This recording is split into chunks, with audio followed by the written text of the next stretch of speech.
Hi guys, start करते हैं अपना जो अपन बात करें 12th क्लास के सिलेबस की। तो पी ब्लॉक कंप्लीट हो गया था। अच्छा, एक बात देखो, पी ब्लॉक में अगर एक दो टॉपिक, क्योंकि मैंने पी ब्लॉक की बात करें तो हमें पता है एग्ज़ाम में 4 मार्क्स के क्या आएंगे, 2 क्वेश्चन आएंगे। इसका मतलब ये हुआ कि जो 4 मार्क्स का क्वेश्चन आएगा वो चॉइस में आएगा, ऑप्शन में आएगा। तो मोस्ट ऑफ द टॉपिक तो हमने क्या कर लिया, डिस्कस कर लिया। लेकिन फिर भी अगर एक दो टॉपिक रह गए हूँ तो उसको मैं एक्स्ट्रा नोट डाल के उसमें वीडियो डाल दूँगी, ठीक है। जैसे मुझे ध्यान है, या मतलब मुझे किसी ने बताया था कि मैम आपने सल्फ्यूरिक एसिड का वाला मेथड रह गया है, उसको अपन डिस्कस कर लेंगे, ठीक है। और फाइनली पी ब्लॉक कंप्लीट हो गया। इतना लेंथी चैप्टर था कि तुम भी बोर हो गए और मैं भी। अब नेक्स्ट स्टार्ट करते हैं चैप्टर 9 की बात करते हैं, उपसेसिव एंजियो यौगिक। अच्छा, एक बात और जो मैं उस वीडियो में बताना भूल गई थी कि जो पी ब्लॉक से क्वेश्चन आते हैं वो कभी भी ऐसे नहीं आएगा कि 4 मार्क्स का पूरा एक क्वेश्चन आ गया हो। जैसे यहाँ पे ABC 3 क्वेश्चन आएंगे, तो ये हो सकता है 1 1 और 2 ऐसे आ जाए, या फिर ABCD तो 1 1 1 ऐसे 4 क्वेश्चन आ जाए, ठीक है। कैसे भी कर सकता है एग्जामिनर, लेकिन 4 मार्क्स का पूरा एक क्वेश्चन नहीं बनेगा। अब देखो, ऐसे ही जो उपसेसिव एंजियो यौगिक है वो भी कितने मार्क्स का है, 4 मार्क्स का था पहले, लेकिन अब ये 3 मार्क्स का हो गया है क्योंकि एक चैप्टर पहले से ही इंक्रीज़ कर दिया था, ठीक है। तो उपसेसिव एंजियो यौगिक, अब इसकी बात करते हैं। देखो, इसमें अगर मैं बात करूँ तो यहाँ पर सबसे पहले हमने क्या पढ़ रखा है, हमने पढ़ रखे हैं आयनिक यौगिक क्या होते हैं ना, ये हमने देख रखा है। आयनिक यौगिक के बारे में जानते हैं और सहसंयोजी यौगिक के बारे में हम जानते हैं। लेकिन ये उपसहसंयोजी क्या होता है, देखो जैसे मैं यहाँ लिखूँ NaCl, तो NaCl में Na पॉजिटिव और Cl नेगेटिव आयन है, तो आयन्स के बीच में कौन सा बॉन्ड बनेगा, आयनिक बॉन्ड बनेगा। सेकंड की बात करते हैं HCl या H2 लिखती हूँ मैं सिंपल। अब ये कौन सा बॉन्ड है, कोवलेंट बॉन्ड, सहसंयोजी बंध है। तो जिसमें सहसंयोजी बंध होगा उसको हम क्या बोल देंगे, सहसंयोजी यौगिक बोलेंगे। आयनिक बंध, आयनिक यौगिक, सहसंयोजी बंध, सहसंयोजी यौगिक। ऐसे ही थर्ड क्या होगा, जिसमें उप सहसंयोजी बंध होगा। उप सहसंयोजी बॉन्ड को हम कोऑर्डिनेशन बॉन्ड भी बोलते हैं। अब ऐसे होता है ये वाला बॉन्ड, ठीक है। 11th क्लास में तुमने पढ़ रखा होगा लॉन पेयर डोनर। एक तो लॉन पेयर देने वाला होता है और दूसरा कौन होता है, लॉन पेयर लेने वाला होता है। जब यहाँ पर कहीं पर भी ऐसा वाला बॉन्ड मिले तो इसे हम क्या बोल देते हैं, कोऑर्डिनेशन बॉन्ड, और हिंदी में क्या बोलते हैं, उपसहसंयोजी बंध, ठीक है। और इस यौगिक को हम क्या बोल देंगे, उपसहसंयोजी यौगिक बोल देंगे, ठीक है। तो हमारा टॉपिक क्या है, चैप्टर क्या है, उपसहसंयोजी यौगिक। इतना हमें समझ में आ गया कि हम उपसहसंयोजी यौगिक उसे ही बोलेंगे जहाँ पे कौन सा बंध होगा, उपसहसंयोजी बंध होगा, कोऑर्डिनेशन बॉन्ड होगा, ठीक है। तो यहाँ पे मैं लिखती हूँ एक पॉइंट कि इम्पॉर्टेंट बात क्या पता चली हमें, इसमें कौन सा बंध होना चाहिए, उपसहसंयोजी बॉन्ड, ठीक है। अब देखो नेक्स्ट पॉइंट कि ये कैसे बनेंगे। जैसे मैं यहाँ लिखती हूँ उपसहसंयोजी बॉन्ड के लिए K2SO4, ये क्या है, K2SO4 लवण है, इसको सॉल्ट बोलते हैं, ठीक है, पोटेशियम सल्फेट है। ऐसे ही मैंने क्या लिखा, एक और लिख दिया Al2SO4 थ्राइस, ये भी लिखा। अच्छा, इससे पहले एक बात सुन लो, यहाँ लिखा मैंने KCN, और KCN क्या है, सॉल्ट है, लवण है ना। ऐसे ही क्या लिखा, FeCN होल ट्वाइस, ये भी क्या है, सॉल्ट है, लवण है, ये भी सॉल्ट है, ये भी सॉल्ट है। कितने सॉल्ट हो गए, 2। और जब इन दोनों की हम रिएक्शन करवाते हैं, पहले हम इसको हीट करेंगे, उसके बाद ठंडा कर देंगे, तो जो कंपाउंड बनता है वो तुम्हें डायरेक्ट याद रखना है, क्या बनता है, इसको मैं बैलेंस कर देती हूँ, ये बनता है K4FeCN6, ठीक है। और इस वाले यौगिक को ही हम क्या बोल देते हैं, उपसहसंयोजी यौगिक बोलते हैं। इन दोनों की रिएक्शन करा, ये दोनों क्या है, सॉल्ट हैं, लवण बोलते हैं हिंदी में। ये भी सॉल्ट, ये भी सॉल्ट। कितने सॉल्ट है अपने पास, 2 हैं। दोनों की रिएक्शन से एक नया क्या बन गया, कंपाउंड बन गया। इसे हम क्या बोल रहे हैं, उपसहसंयोजी यौगिक बोल रहे हैं। अब देखो इसमें बात क्या है कि ऐसा इसमें क्या है कि इसे हमने उपसहसंयोजी यौगिक बोल दिया। तो देखो उपसहसंयोजी यौगिक के लिए मैंने क्या बता दिया, इसमें कौन सा बॉन्ड होना चाहिए, उपसहसंयोजी बॉन्ड होना चाहिए। इसका मतलब इस वाले कंपाउंड में 100% कौन सा बॉन्ड होगा, उपसहसंयोजी बंध होगा। 100% यहाँ पे कौन बैठा है, यहाँ पे बैठे हैं एक तो लॉन पेयर देने वाला, लॉन पेयर डोनर, और दूसरा कौन होगा, लॉन पेयर एक्सेप्टर, ठीक है, लॉन पेयर लेने वाला। एक होगा लॉन पेयर दाता और दूसरा क्या होगा, लॉन पेयर ग्राही। किस में, इसमें, ठीक है। इसे हमने क्या बोल दिया, उपसहसंयोजी यौगिक। अगर मैं बात करूँ उपसहसंयोजी यौगिक की, तो कोई तुमसे क्वेश्चन करे कि वो कितने सॉल्ट से मिलके बनता है, कितने लवण से मिलके बनता है, तो यहाँ कितने दिख रहे हैं, एक तो KCN है और दूसरा कौन सा है, FeCN होल ट्वाइस। कितने हो गए, 2 हो गए ना। तो उपसहसंयोजी यौगिक को बनाने के लिए हमें मिनिमम कम से कम कितने सॉल्ट चाहिए होंगे, 2, सही है। अब देखो एक बात और, ऐसे ही मैंने यहाँ पे लिखा K2SO4 Al2SO4 थ्राइस 24H2, ठीक है। अब यहाँ पे बात करो ये क्या है, तो ये भी क्या है, यौगिक है। ये किससे बना है, देखो ये क्या है, यहाँ पर सॉल्ट, लवण है, जैसे ये लवण था KCl, ऐसे ही एक ये भी लवण है। कितने लवण हो गए, 2 सॉल्ट हो गए ना, यहाँ पर ये भी है, ये भी है। और इसका नाम क्या होता है, पूरे यौगिक का नाम, इसकी नेमिंग अपना पूरा टॉपिक है, इसको देखेंगे अपन। इस पूरे को हम क्या बोलते हैं, 2 लवणों से मिलके बना, इसका नाम होता है द्विक लवण, ठीक है। ऐसे ही देखो एक और एग्जांपल, KCl.MgCl2.6H2O, ये लवण है, ये भी लवण है, कितने लवण से मिलके बना है, 2 से, तो इसका नाम भी क्या हो गया, द्विक लवण। इसका नाम क्या है, द्विक लवण। ये कितने लवण से मिलके बना है, 2 लवण से मिलके बना है। तो एक बात बताओ, ये वाला यौगिक इनसे मिलके बना है ना, दोनों से, तो इसका नाम क्या होना चाहिए, द्विक लवण, क्योंकि ये किससे बना है, 2 लवणों से। लेकिन इसे द्विक लवण नहीं कहते, ठीक है। बात को समझो मैं क्या कह रही हूँ। ये 2 लवण है, ये भी 2 लवण है, ये भी 2 लवण है। अगर मैं बोलूँ कि ये वाला यौगिक फिटकरी का फॉर्मूला है, ये पोटाश एलम बोलते हैं, पोटाश मतलब पोटेशियम, एलम मतलब एल्यूमिनियम। ये वाला यौगिक कितने सॉल्ट से मिलके बना है, तो तुम क्या बोलोगे कि 2 सॉल्ट से मिलके बना है, ठीक है। नाम क्या दे दिया, द्विक लवण, इंग्लिश में बोलते हैं इसको डबल सॉल्ट, ठीक है। अगर मैं बात करूँ कि ये वाला कितने सॉल्ट से मिलके बना है, लवण से मिलके बना है, तो तुम क्या बोलोगे कि 2 लवणों से मिलके बना है, और इसका भी नाम क्या हो जाएगा, द्विक लवण, या फिर क्या हो जाएगा, डबल सॉल्ट। लेकिन अच्छा इसकी बात करो, यहाँ पे भी 2 लवण है, तो ये किससे बना है, 2 से मिलके बना है, तो इसे भी हमें क्या बोलना चाहिए, डबल सॉल्ट ही बोलना चाहिए ना, द्विक लवण बोलना चाहिए। लेकिन इसे नहीं बोल रहे। अब ऐसा क्या हो गया कि इन दोनों को तो हम डबल सॉल्ट बोल रहे हैं, 2 लवणों से मिलके बना है, डबल सॉल्ट बोल रहे हैं, द्विक लवण बोल रहे हैं, लेकिन इसे नहीं बोल रहे। क्यों, क्योंकि 100% जो बनने वाले यौगिक हैं उनके गुणों में क्या है, अंतर है। 2 लवणों से मिलकर ये भी बनेगा, 2 लवणों से मिलकर ये भी बनेगा, लेकिन दोनों के गुणों में क्या है, अंतर है। अब अंतर क्या है वो अपन एक एक करके देखेंगे। बस अभी इतना समझ लो कि ये क्या है, द्विक लवण, और ये क्या है, उपसय संयोजी यौगिक, ठीक है। ये जो बना है वो क्या हो गया, उपसय संयोजी यौगिक। देखो अब इन सबको हटाते हैं।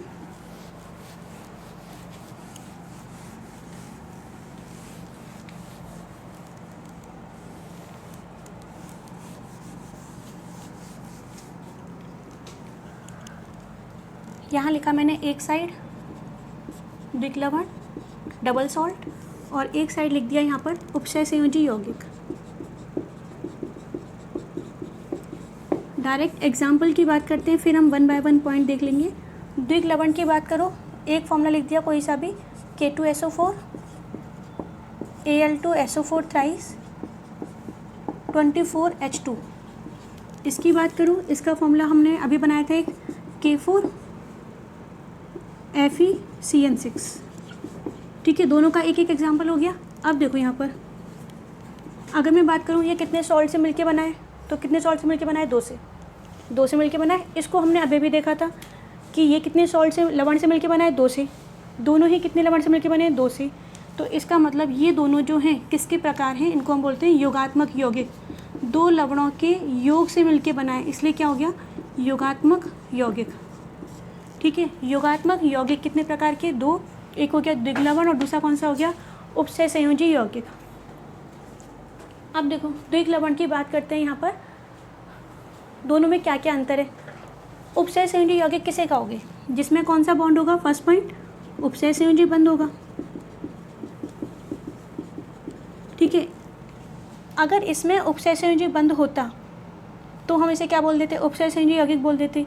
लेकिन इसमें कौन सा बॉन्ड नहीं होता, उपसय संयोजी बॉन्ड नहीं होता। इसमें कौन सा बॉन्ड होता है, आयनिक बॉन्ड, यानी ये तो आयन से मिलके बना है, और इसमें क्या होगा, लोन पेयर डोनर और lone pair acceptor. First point हो गया। सेकंड पॉइंट की बात करते हैं। देखो ये कितने सॉल्ट से मिलके बना था, अगर मैं इसको यहाँ लिख देती हूँ, ये कैसे बना था, 4KCN plus FeCN whole twice. ये कितने लवण से मिलके बना है, 2 से। 2 से ज़्यादा भी हो सकते हैं, 2 या 2 से अधिक सॉल्ट से, लवण से बना। ये भी कितने से बना है, एक ये लिखा हुआ है, एक ये लिखा हुआ है, तो कितने से बना है, 2 से। 2 से ज़्यादा भी हो सकते हैं, तो यहाँ पर भी यही आएगा, 2 या 2 से अधिक लवणों से बना, ठीक है। लेकिन इसके बाद देखो एक बात और क्या याद रखनी है, इन दोनों में अंतर क्या है, ये तो कॉमन हो गया ना। अंतर क्या होगा, देखो यहाँ पे K2SO4 कितने हैं 1, यहाँ पे ये Al2 कितना है 1 है, तो दोनों का अनुपात कैसा रहेगा, हमेशा समान। जब भी द्विग लवण होगा तो दोनों का अनुपात कैसा रहेगा, समान रहेगा। तो हम लिखेंगे 2 या 2 से अधिक लवणों से बना जो कौन से अनुपात में उपस्थित हो, सममोलर, यानी मोलों की संख्या क्या हो, समान हो, सममोलर अनुपात में उपस्थित हो, ठीक है। और यहाँ पे क्या होगा, 2 या 2 से अधिक लवण से बना, यहाँ पे ये कितने हैं 4 है और यहाँ ये कितना है 1 है, तो 4:1 समान है क्या, नहीं है। अब यहाँ समान नहीं है, समान रेशो जो है मोलों का वो सेम हो भी सकता है और नहीं भी, तो क्या लिखेंगे 2 या 2 से अधिक लवणों से मिलकर बना जिनका अनुपात सममोलर हो भी सकता है और नहीं भी, ठीक है। तो ये हो गए 2 अंतर। और बात करते हैं इसमें थर्ड डिफरेंस क्या आएगा, ये फिट करिए, पोटाश एलम बोलते हैं, इसको हमने कहाँ मिला दिया, वाटर में मिला दिया। जैसे ही तुम इसको फिटकरी को जल में मिलाओगे तो क्या होगा, जलीय विलयन में ये पूरी तरह से क्या हो जाएगा, ब्रेक। पूरी तरह से ब्रेक का मतलब आयंस में टूट जाएगा। K2SO4 को तोड़ोगे तो क्या बनेगा, क्या किया हमने, देखो नेक्स्ट डिफरेंस को देखें तो दोनों को हमने कहाँ मिला दिया, जलीय विलयन में, और इस वाले यौगिक को भी हमने कहाँ मिला दिया, जल में, ठीक है। जलीय विलयन में मिलाते ही यानी जल में मिलाते ही क्या हो जाएगा, जो द्विग लवण है, द्विग लवण कितने से बना, 2 से, ये भी कितने से बना है, 2 से। अंतर देख रहे हैं अपन, ये पूरी तरह से किस में ब्रेक हो जाएगा, आयंस में। देखो कैसे बनेंगे, K2SO4 कैसे बना है, इसको मैं लिखूँ यहाँ पर, तो K और क्या है हमारे पास SO4, ऐसे ही होगा ना। अब इसका 2 कहाँ जाएगा, SO4 पूरा एक ग्रुप होता है, ठीक है, इसका 2 कहाँ जाएगा, उधर जाएगा, तो -K2 हो जाएगा, और SO4 पूरा एक ही तो है, तो ये हो जाएगा प्लस। अब 1 को हम लिखते नहीं हैं, तो K2SO4 जब ब्रेक होगा तो क्या बनेगा, एक तो हमें मिलेगा K प्लस आयन मिलेगा और दूसरा क्या मिलने वाला है, SO4 -2। बैलेंस कर लो इसको, कितने पोटेशियम है 2, तो यहाँ पे हमने कर दिया 2, ठीक है। इसके बाद देखो ऐसे ही कौन ब्रेक हो जाएगा, एल्यूमिनियम सल्फेट। तो एल्यूमिनियम सल्फेट कैसे ब्रेक होगा, Al, और ये क्या है यहाँ पर SO4, इसका 3 यहाँ जाने वाला है, +3 हो जाएगा, इसका 2 वहाँ जाएगा, -2 हो जाएगा, ये बन गए। और आयन हमारे पास Al +3 और SO4 -2, ये क्या हो गया, और वाटर तो है ये, ठीक है। ये पूरी तरह से किस में ब्रेक हो गया, आयंस में, K अलग, SO4 अलग, Al अलग, और फिर दोबारा से SO4। तो ये वाला यौगिक जल में मिलाने पर पूरी तरह से किस में ब्रेक हो जाता है, आयनों में, ठीक है। अब देखो इसकी बात करो, जैसे ही हमने इसको जल में मिलाया तो क्या होगा, अब होना क्या चाहिए था, K है यहाँ पर, K प्लस बनना चाहिए था, Fe है, Fe का भी कोई भी आयन +2 या +3 बनना चाहिए था, और यहाँ से कौन है, ये Cn पूरा 1। इसमें कितने प्रकार के आयन बन सकते हैं, 3 बन सकते हैं ना, तो 3 प्रकार के आयन हमें मिलने चाहिए थे। लेकिन जल में मिलाने पर क्या होता है, ये तीनों नहीं मिलते। क्या होता है इसमें, देखो K अलग हो जाएगा, प्लस कितने K हैं यहाँ पर 4, चलो पहले ब्रेक करते हैं, बैलेंस बाद में करेंगे।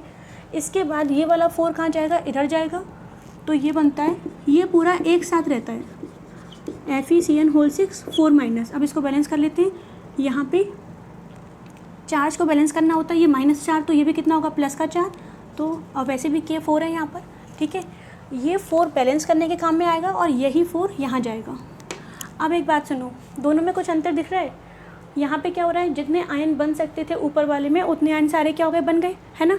और नीचे वाले में देखो क्या हो रहा है, K अलग होना चाहिए था, Fe अलग होना चाहिए था, Cn अलग होना चाहिए था, लेकिन नहीं हुआ। जो ये स्क्वायर ब्रैकेट है ना, ये वाला ब्रैकेट, इसको स्क्वायर ब्रैकेट बोलते हैं, ये स्क्वायर ब्रैकेट वाटर में मिलाने पर भी, जल में मिलाने पर भी पूरा एक साथ रहता है, अंदर वाले समूह ये अलग अलग नहीं होते।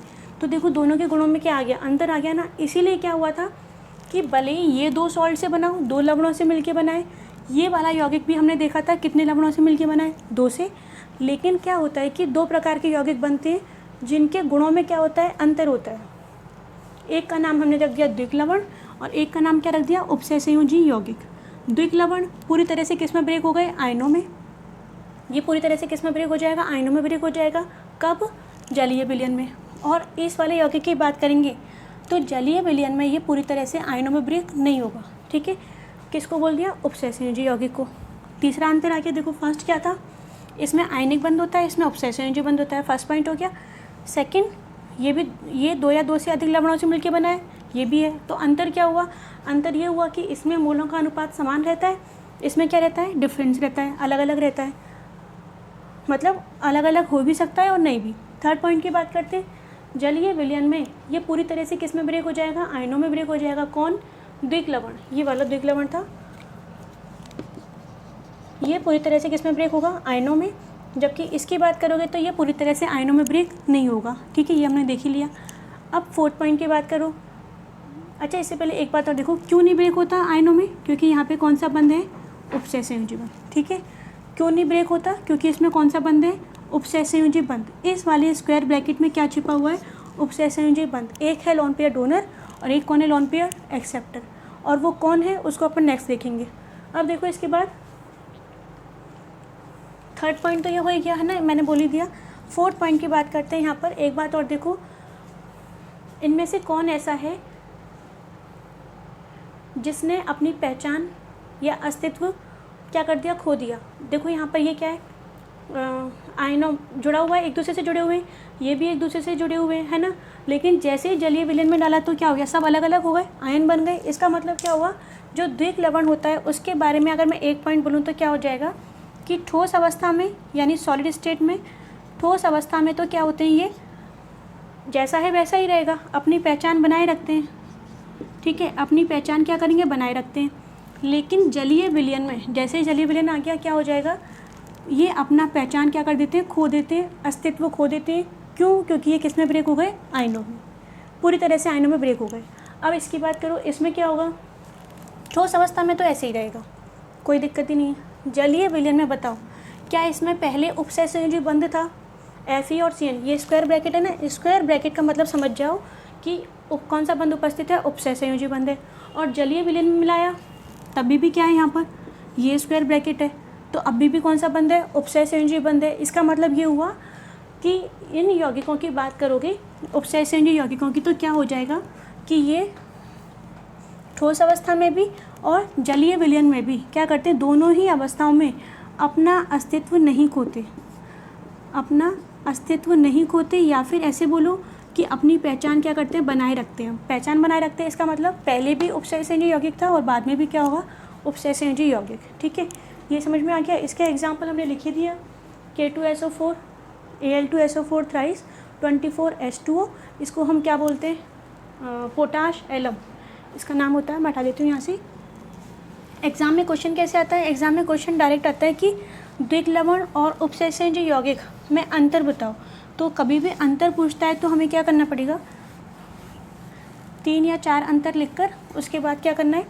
एग्जाम्पल। ठीक है, तो एक एक एग्जाम्पल तो ये हो ही गया। ये किसका फॉर्मूला है? पोटाश एलम का।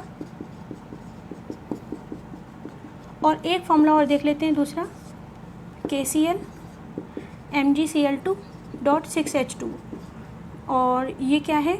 इसका नाम होता है कार्नेलाइट। ठीक है, और यहाँ पे देखो, इसमें एक और एग्जाम्पल कोई सा भी देख लेते हैं, NiCO4। बस तुम्हें याद क्या रखना है कि इनमें जहाँ पर भी स्क्वायर ब्रैकेट दिख जाए, ऐसा वाला ब्रैकेट दिख जाए, उपसैय संयोजी बंध है। उपसैय संयोजी बंध है तो हमने क्या बोल दिया? उपसैय संयोजी यौगिक। ठीक है, इसके बाद नेक्स्ट देखते हैं, कुछ डेफिनेशन देखते हैं। और डेफिनेशन के बाद क्या हो जाएगा? चैप्टर स्टार्ट होने लगेगा।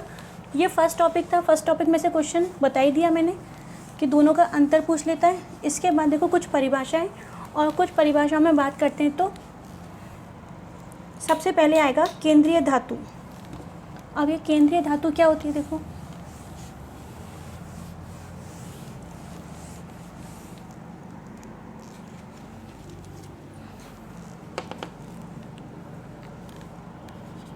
डेफिनेशंस की बात कर रहे हैं। सबसे पहले है केंद्रीय धातु आयन, और दूसरी क्या होती है? दूसरी बोलते हैं लिगेंड। और लिगेंड वाले टॉपिक पे तो तुम 5 स्टार लगा दो, क्योंकि 100% इस लिगेंड में से एक ना एक क्वेश्चन आने वाला है। ठीक है, हर साल ही आता है तो इस बार भी आएगा। पहले बात करते हैं ये होती क्या है। देखो, मैंने यहाँ पे लिख दिया कोई सा भी उपसैय संयोजी यौगिक। अब हमें क्या करना है? डायरेक्ट देखना है ना, तो ये देख लियो। कैसे पता लगा कि ये उपसैय संयोजी यौगिक है?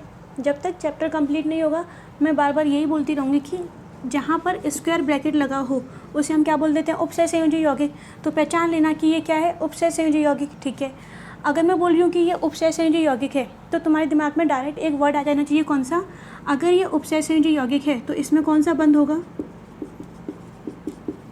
उपसय संयोजी बंद होगा। ठीक है, इसके बाद क्या याद रखोगे, अगर उपसय संयोजी बंद है तो हमें क्या पता है कि इसमें होगा एक तो कौन, लोन पेयर डोनर, और दूसरा क्या होगा, लोन पेयर एक्सेप्टर।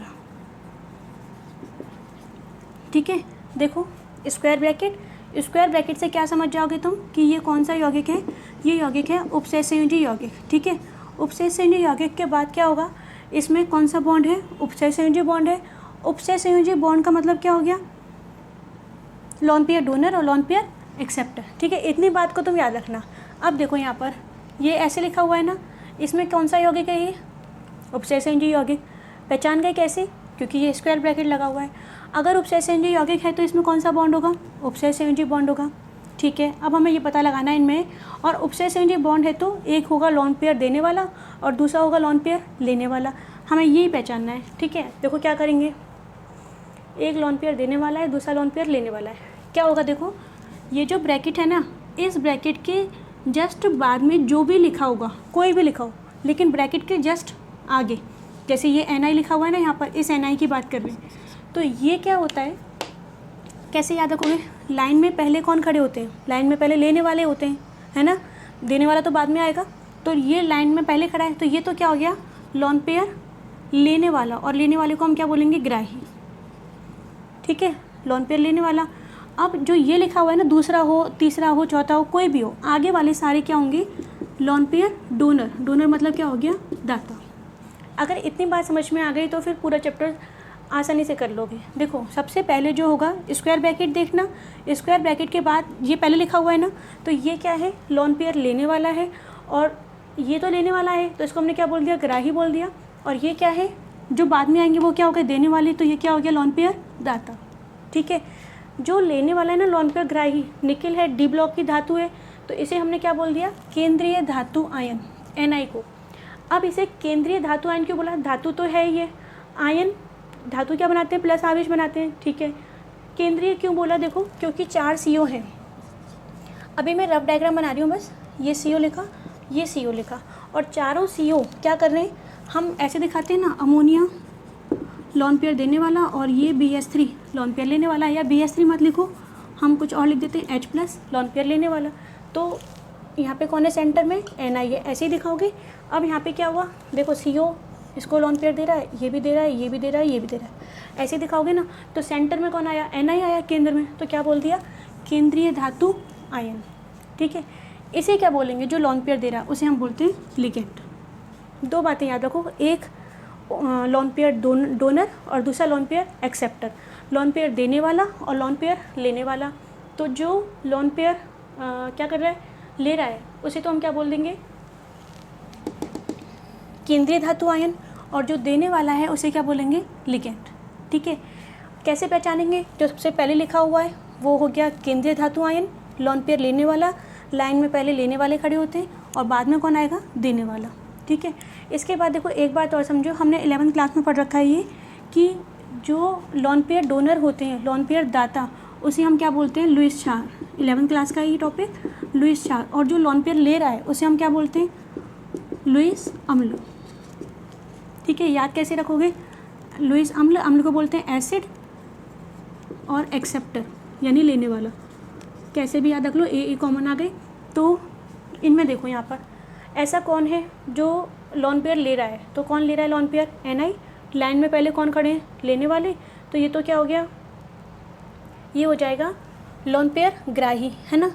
अब ये लोन पेयर ग्राही है, लोन पेयर लेने वाला है, तो इसे हम क्या बोल देंगे, लुईस अम्ल। बस एक लाइन याद रखनी है, जितने भी लोन पेयर लेने वाले हैं उन सबको हम क्या बोलते हैं, लुईस अम्ल बोलते हैं। जितने भी लोन पेयर दाता हैं उसे हम क्या बोल देते हैं, लुईस क्षार। ठीक है, अब देखो 1-2 एग्जाम्पल और करते हैं, फिर तुम बताना इसमें कि कौन तो लोन पेयर देने वाला है और कौन लोन पेयर लेने वाला है।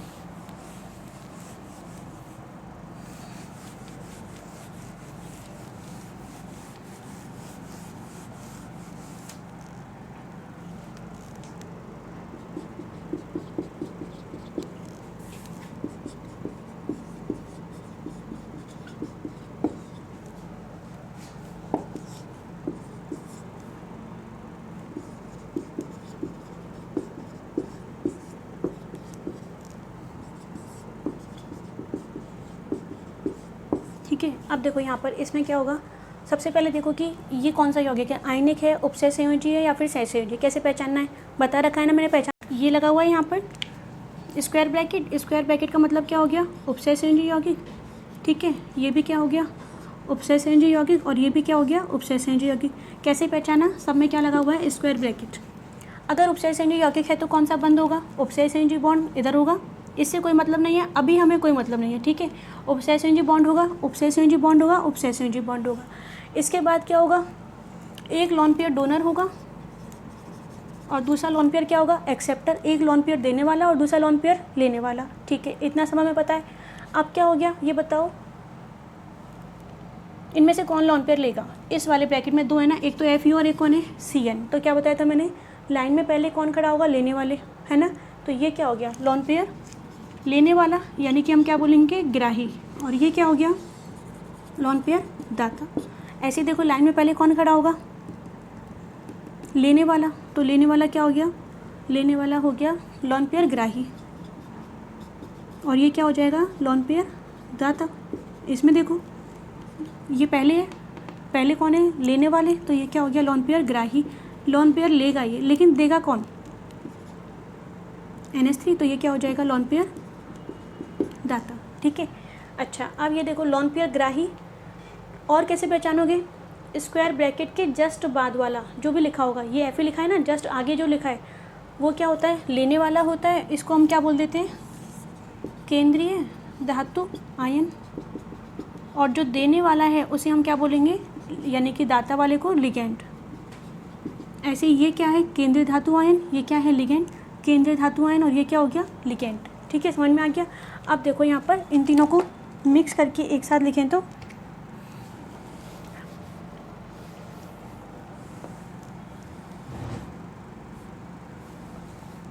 देखो ऐसे लिख रहे हैं, इसमें ये Fe और ये वाला कॉपर, और यहाँ से कौन आएगा, Ni। ये तीनों क्या हैं, ये तीनों हैं केंद्रीय धातु आयन, ठीक है। अब यहाँ से देखो और किसकी बात कर रहे हैं, Cn की। यहाँ पे Cn है, यहाँ पे कौन है, NH3, और यहाँ पे कौन आया, CO। ये तीनों क्या हैं, ये तीनों अगर मैं बात करूँ तो ये तीनों क्या हो गए, लिगेंड, ठीक है। अब लास्ट में बस एक डेफिनेशन और देखते हैं इनकी, 2 मिनट की। केंद्रीय धातु आयन क्या होता है, यहाँ से लेके यहाँ तक है ना, इसको हम बोलते हैं संकुल सत्ता, ठीक है। अभी इसको एक वर्ड याद रख लो, नेक्स्ट डेफिनेशन इसी की आने वाली है। इसे हम क्या बोलते हैं, संकुल सत्ता, ठीक है। संकुल सत्ता में उपस्थित वह धातु, ये धातु है, संकुल सत्ता में उपस्थित वह धातु जो लिगेंड से उपसय संयोजी बंध द्वारा क्या होती है, जुड़ी होती है। बस हो गया। संकुल सत्ता में उपस्थित वह धातु जो लिगेंड से किसके द्वारा जुड़ी होगी, उपसय संयोजी बंध द्वारा जुड़ी होती है, उसे हम क्या बोल देते हैं, केंद्रीय धातु आयन, ठीक है। अगर मैं बोलूँ लिगेंड की परिभाषा बताऊँ, अच्छा ये क्या होती है, ये लोन पेयर ग्राही होती है। इसमें देखो लिगेंड क्या होगा, लिगेंड वह समूह होते हैं, वह समूह जो केंद्रीय धातु आयन से, ठीक है, हमें इसकी परिभाषा देनी है ना, तो वह समूह जो केंद्रीय धातु आयन से लोन पेयर देकर उपसय संयोजी बंध द्वारा जुड़े होते हैं, उन्हें हम क्या बोल देंगे, लिगेंड। किससे जुड़े हैं, केंद्रीय धातु आयन से। कैसे जुड़े हैं, लोन पेयर देकर, इन्होंने लोन पेयर दिया है तभी देकर कौन से बंध से जुड़े हुए हैं, उपसय संयोजी बंध से जुड़े हैं, तो हम क्या बोल देंगे, लिगेंड। इसमें क्या लिखा था हमने, संकुल सत्ता में उपस्थित वह धातु जो लोन पेयर लेकर, ठीक है, इसने लोन पेयर लिए थे ना, लोन पेयर लेकर लिगेंड के साथ उपसह संयोजी बंध द्वारा क्या होते हैं, जुड़े होते हैं, उसे हम क्या बोल देते हैं, केंद्रीय धातु आयन। इसे तुम अपनी लैंग्वेज में भी लिख सकते हो, बस हमें ये बताना है कि ये लिगेंड से जुड़ा होता है, और जब लिगेंड की परिभाषा देनी है तो धातु आयन से जुड़ा होता है, ठीक है। और केंद्रीय धातु आयन लोन पेयर ग्राही होते हैं, इन्हें लुईस अम्ल बोलते हैं, और ये लोन पेयर दाता होते हैं, और इन्हें क्या बोलते हैं, लुईस क्षार बोलते हैं, ठीक है। तो आज का अपना